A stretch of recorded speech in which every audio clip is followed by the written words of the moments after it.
વિદ્યાર્થી મિત્રો, આપણે કુલમ બળની વાત કરી, એના ઉપર આધારિત એક્ઝામ્પલ જોયા જે પૂરેપૂરા સમજવાના હતા.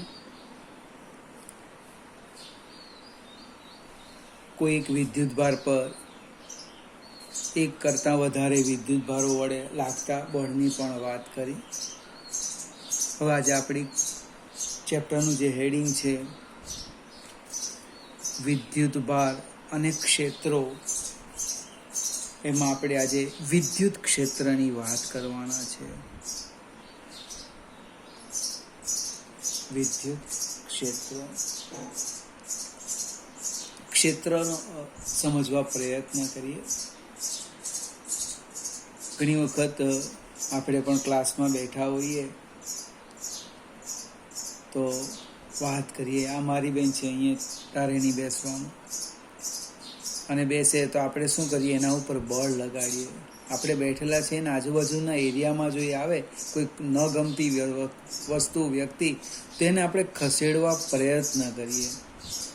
તો એ જે વિસ્તાર છે એ વિસ્તારમાં શું કહેવાય, આપણું ક્ષેત્ર છે. કેટલાક કે ને મારા ગામમાં આવ, મારા શહેરમાં આવ, મારા ફળિયામાં આવ, તો ફળિયું, ગામ, શહેર, એ બોલવા પાછળનો હેતુ શું છે કે એ વિસ્તારમાં મારું ક્ષેત્ર છે, મારું ત્યાં બળ લાગે છે.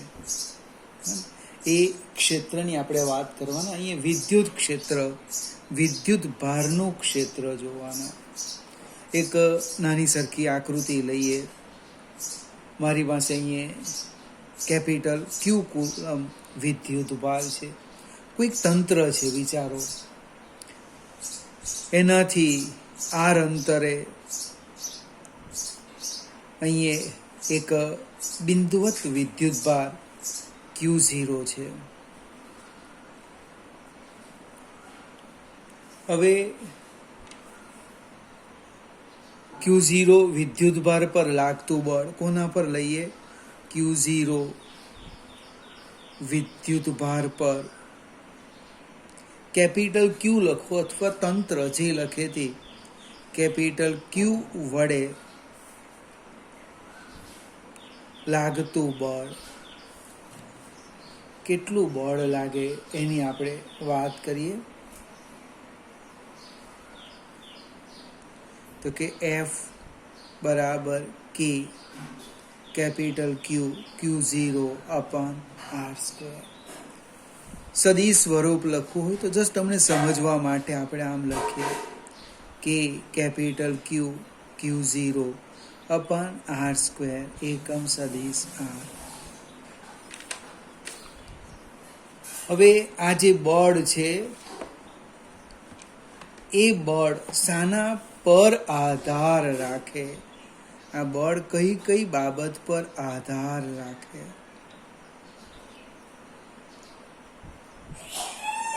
તો તમે સૂત્રો પરથી જોઈ શકો. એક તંત્રના વિદ્યુત ભાર પર કેપિટલ Q કેટલો વિદ્યુત ભાર છે. બીજું સ્થાન સદિશ પર આધાર રાખે. સ્થાન સદિશ જે બિંદુ પાસે Q0 મૂકેલો છે એના સ્થાન સદિશ પર આધાર રાખે. ત્રીજું એ Q0 ના મૂલ્ય પર આધાર રાખે.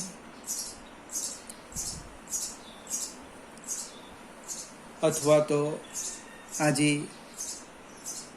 વિદ્યુત ભાર છે જે બિંદુ પાસે મૂક્યો એના સ્થાન સદિશ પર, મિત્રો, અને એ વિદ્યુત ભારના મૂલ્ય પર આધાર રાખે.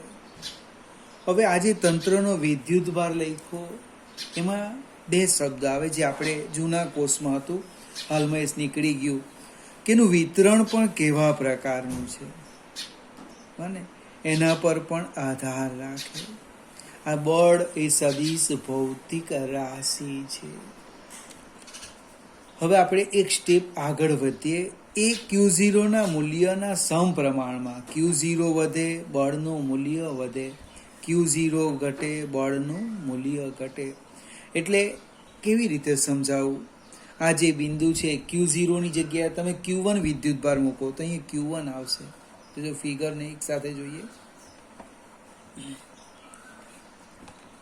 અહીંયા Q1 મૂકો તો આ સૂત્રમાં અહીંયા Q1 આવે, Q2 મૂકો Q2 આવે, Q3 મૂકો Q3 આવે. બાકીનું બધું કેવું રહે છે? આ બિંદુ માટે અચળ કે અચળાંક, તંત્રનો વિદ્યુતભાર અચળાંક, સ્થાન સદિશનું મૂલ્ય અચળ. એ શાના પર આધાર રાખે? તો કે એ જે બિંદુ છે એ બિંદુ પાસે મૂકેલા વિદ્યુતભારના સમપ્રમાણમાં F ચલે છે Q0. હવે આપણે જો આ બળ છે એને Q0 વડે ભાગી દઈએ તો F/Q0 થાય. તો આમ લખાય કે કેપિટલ Q/R². હવે આ જે ભૌતિક રાશિ મળી આ મીન્સ કઈ? F/Q0 કે Q/R² જે લખવું હોય તે. આ જે ભૌતિક રાશિ મળી એ ભૌતિક રાશિ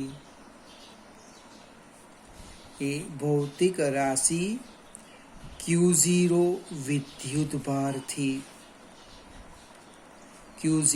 વિદ્યુતભારથી સ્વતંત્ર. તમે ચેક કરો કેવી રીતે લખ્યું સ્વતંત્ર તે હું સમજાવું. કે અચળ, Q અચળ અને R², R સ્થાન સદિશનું મૂલ્ય એ પણ અચળ.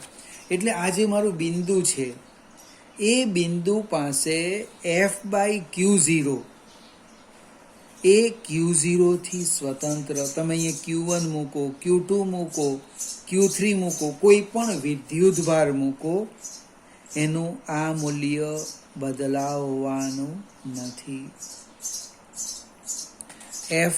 બળ એ Q0 પર આધાર રાખતું હતું, બરાબર ને?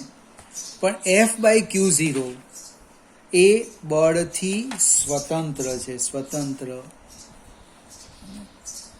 હવે એ ભૌતિક રાશિ શાના પર આધાર રાખે? તો કે એક શાના પર આધાર રાખે? આધાર તો કે એક તંત્રના વિદ્યુતભાર પર, તંત્રના વિદ્યુતભાર પર. બીજું સ્થાન સદિશ R પર. અને એ જે ભૌતિક રાશિ છે એ કેવી છે? સદિશ છે. એટલે આપણને એક નવી ભૌતિક રાશિ મળવાની બળ સિવાય કે જે વિદ્યુતભાર Q0 થી સ્વતંત્ર છે.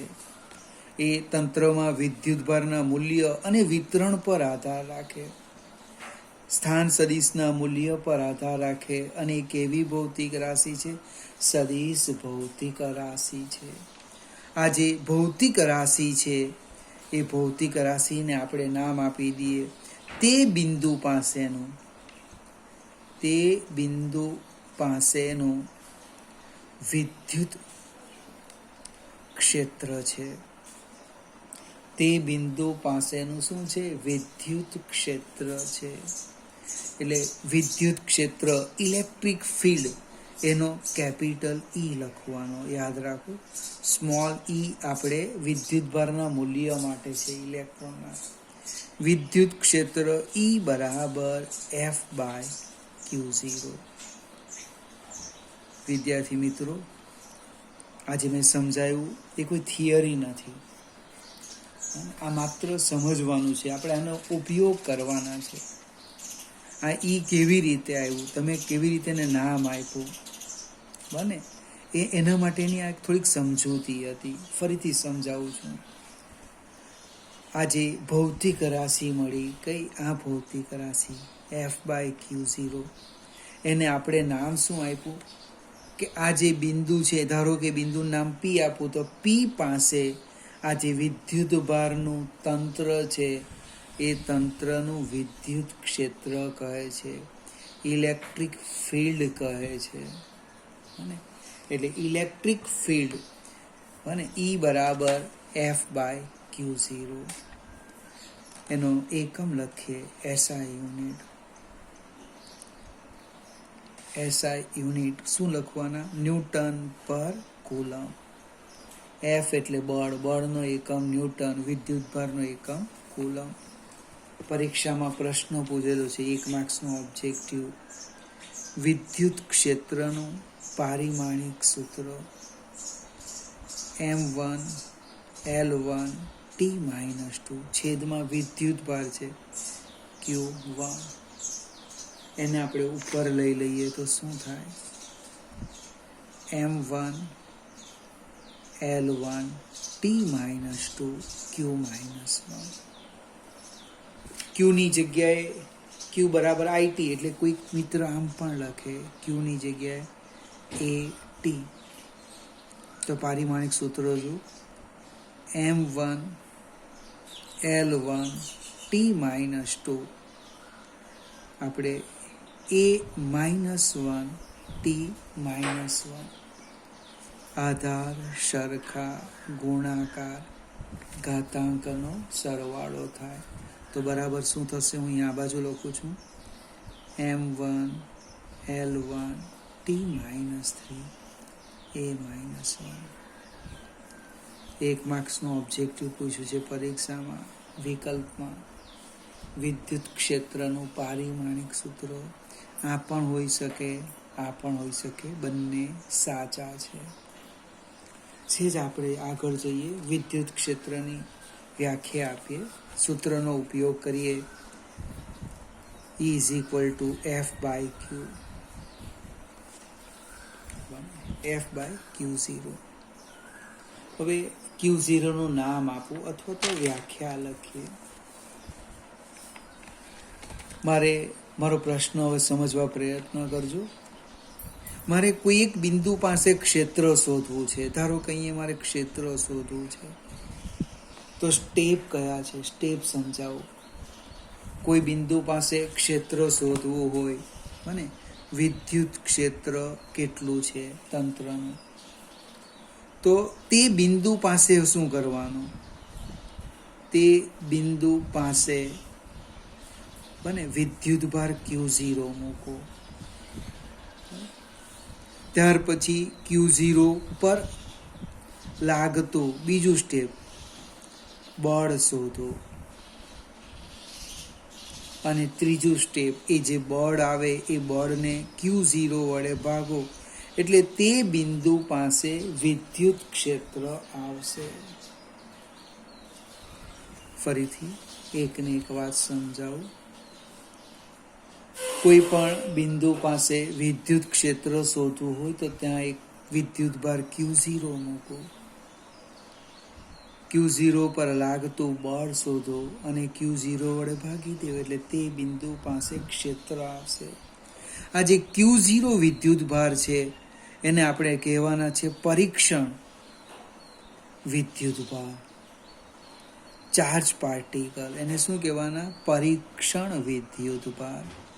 આપણે જે કેપિટલ Q લખ્યો એને સ્રોત ઉદ્ગમ સ્થાનનો વિદ્યુત ભાર.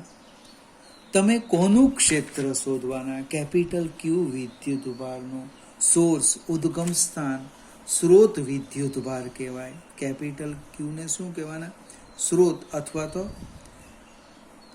ઉદ્ગમ સ્થાન, જે ક્ષેત્ર ઉત્પન્ન કરે એનો વિદ્યુત ભાર. અને પરીક્ષણ વિદ્યુત ભાર, ચાર્જ પાર્ટિકલ. હવે એને આપણે છેદ 1 કરીએ. બને તો કે વિદ્યુત ભારના તંત્રની, હું મારી રીતના વ્યાખ્યા સમજાવવા પ્રયત્ન કરું. વિદ્યુત ભાર ના તંત્રની આસપાસ કોઈ પણ બિંદુ પાસે વિદ્યુત ભારના તંત્રની આસપાસ કોઈ પણ બિંદુ પાસે 1 કુલમ ધન વિદ્યુત ભાર પર, વાક્ય રચના જો છેદ 1 કરું છું, 1 કુલમ ધન વિદ્યુત ભાર પર લાગતા વિદ્યુત બળ અથવા કુલંબ બળને તે બિંદુ પાસેનું વિદ્યુત ક્ષેત્ર કહે છે. ફરીથી, વિદ્યુત ભારના તંત્રની આજુબાજુ આસપાસ કોઈ પણ બિંદુ પાસે 1 કુલમ ધન વિદ્યુત ભાર પર 1 કુલમ ધન વિદ્યુત ભાર પર લાગતા વિદ્યુત બળ અથવા કુલમ બળને તે બિંદુ પાસેનું વિદ્યુત ક્ષેત્ર કહે છે. બીજો પ્રશ્ન ઉદ્ભવ્યો, ભાઈ એની દિશા કઈ? દિશા તો કે 1 કુલમ ધન વિદ્યુત ભાર પર 1 કુલમ ધન વિદ્યુત ભાર પર લાગતા બળની દિશા. બરાબર સમજવા પ્રયત્ન કરજો.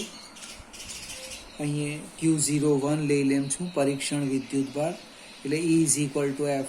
1 કુલમ ધન વિદ્યુત ભાર પર લાગતા બળને તે બિંદુ પાસેનું વિદ્યુત ક્ષેત્ર કહે છે.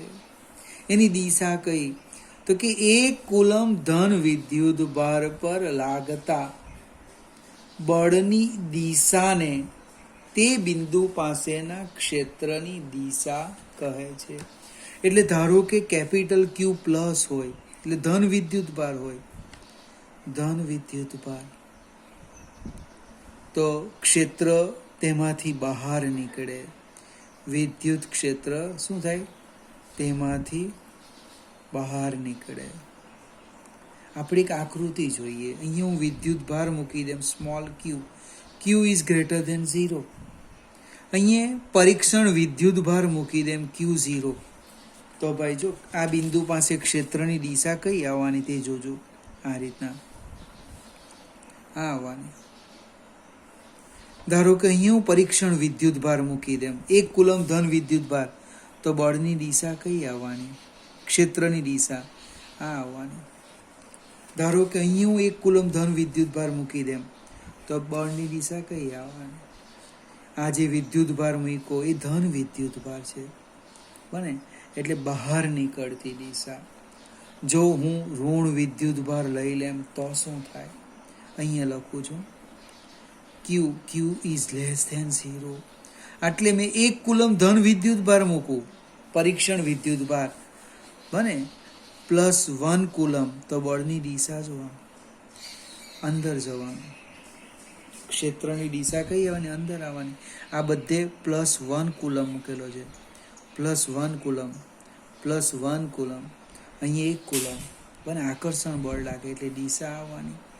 આ બિંદુ પાસે જો તો અંદર પ્રવેશથી, જો ધન વિદ્યુત ભાર હોય તો વિદ્યુત ક્ષેત્ર તેમાંથી બહાર નીકળતી દિશામાં આવે. ઋણ વિદ્યુત ભાર હોય તો અંદર પ્રવેશથી દિશામાં આવે. એટલે એક મૂલ્યની વાત કરી, ત્યાર પછી દિશાની વાત કરી. આગળ જઈએ, પરીક્ષણ વિદ્યુત ભારની વાત કરીએ. પરીક્ષણ વિદ્યુત ભાર.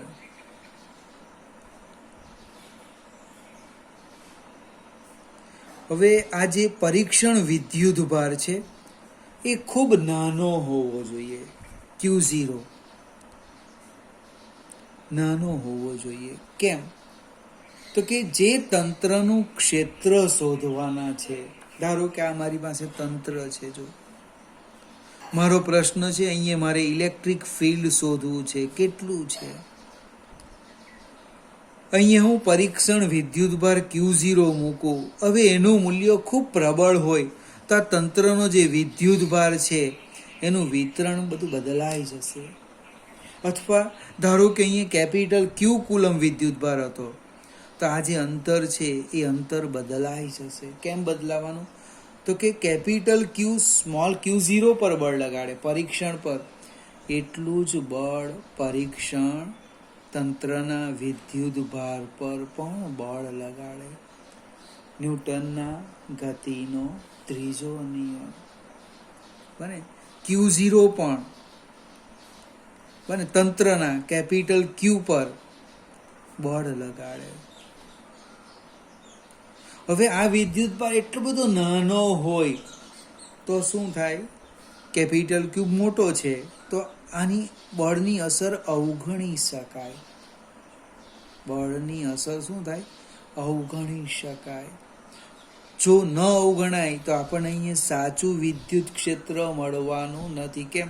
તો કે આ વિદ્યુત ભાર, ધારો કે આ ઋણ વિદ્યુત ભાર હોય તો આમ ગતિ કરવાનો, ધન હોય તો આ બાજુ જશે, એનું સ્થાન બદલાઈ જશે. આ જે તંત્ર છે એમાં વિદ્યુત ભાર જે પહેલા હતો એ બધું બદલાઈ જશે. એટલા માટે આ જે પરીક્ષણ વિદ્યુત ભાર છે શક્ય એટલો નાનો લેવાનો. તો આપણી બુકની અંદર એક સરસ વ્યાખ્યા આપેલી છે વિદ્યુત ક્ષેત્રની. ઇલેક્ટ્રિક ફિલ્ડ E બરાબર લિમિટ પરીક્ષણ વિદ્યુત ભાર ટેન્ડ્સ ટુ 0 F/Q0. ચોપડીમાં 0 લખ્યું નથી, ખાલી Q લખ્યું છે, એ પણ ચાલશે. એટલે વિદ્યુત ક્ષેત્રની વાત આવી. લિમિટ પરીક્ષણ ટેસ્ટ ચાર્જ કેવો છે? શક્ય એટલો નાનો હોવો જોઈએ.